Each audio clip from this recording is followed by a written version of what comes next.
एक राक्षस हुए जालंधर, जिन्हें ऐसा कहा जाता है जो स्वयं शिव के क्रोध से जिनका जन्म हुआ और समुद्र ने उनको धारण किया। इसीलिए जालंधर मतलब जो समुद्र के भीतर रहते हैं। जल अंधर, जल अंदर, जल के अंदर रहते हैं, समुद्र के भीतर रहते हैं। तो जालंधर बहुत ही शक्तिशाली, जिसे कहते हैं ना, वेरी पावरफुल असुर थे। देवताओं को भी उन्होंने पराजित कर दिया। बड़े परेशान सब देवता जालंधर से।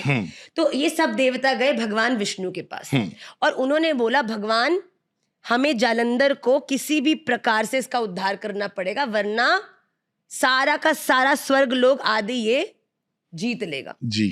तो भगवान ने कहा अच्छा। तो बोला कि जाओ युद्ध करो। तो उन्होंने कहा आप कितना युद्ध कर लो, ये मर नहीं सकता। भगवान ने कहा क्यों?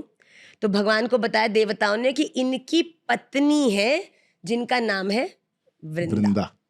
और वृंदा आपकी, भगवान विष्णु की परम भक्त हैं। भगवान को भोग लगाए बिना कुछ नहीं खाती। भगवान की अति अनन्य निष्ठा उनके प्रति वृंदा की है।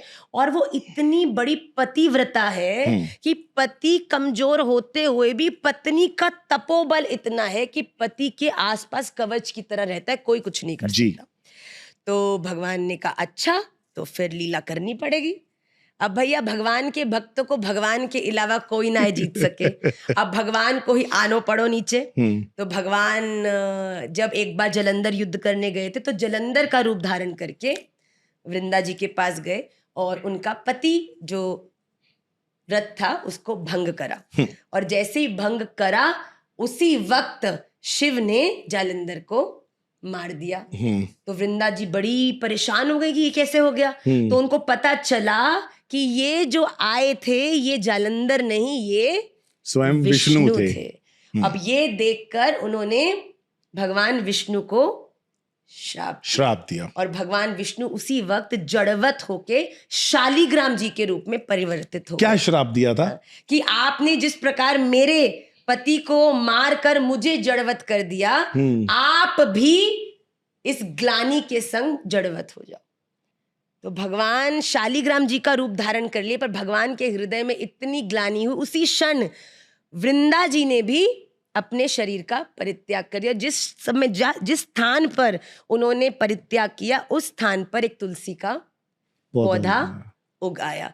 उस समय भगवान विष्णु ने ये संकल्प लिया कि वृंदा मेरे कारण तेरा पति भी गया और तू जड़वत हो गई, तेरी मृत्यु हो गई। मैं ये तुझे आशीर्वाद देता हूं कि मैं अपने जीवन में कुछ भी तुम्हारे स्पर्श के बिना स्वीकार नहीं करूं। यहां तक कि ये बोल दिया कि शालिग्राम रूप के अंदर मुझे तुम्हारे अलावा कोई भी स्त्री स्पर्श नहीं कर सकती। वाह! तो शालिग्राम जी की सेवा हमारे शास्त्रों के अनुसार, हमारी जो गौड़िया वैष्णव संप्रदाय है, शालिग्राम जी की सेवा केवल पुरुषों के द्वारा ही की जाती है। स्त्रियां अर्चन कर सकती हैं, वंदन कर सकती हैं, आरती कर सकती हैं, पर स्पर्श इस पूरे ब्रह्मांड में भगवान विष्णु ने केवल तुलसी जी को ही ये प्रदान किया है कि आप एकमात्र स्त्री हो जो मुझे स्पर्श कर सकती है, जिसके बिना मैं इस दुनिया में कुछ भी स्वीकार नहीं कर सकती।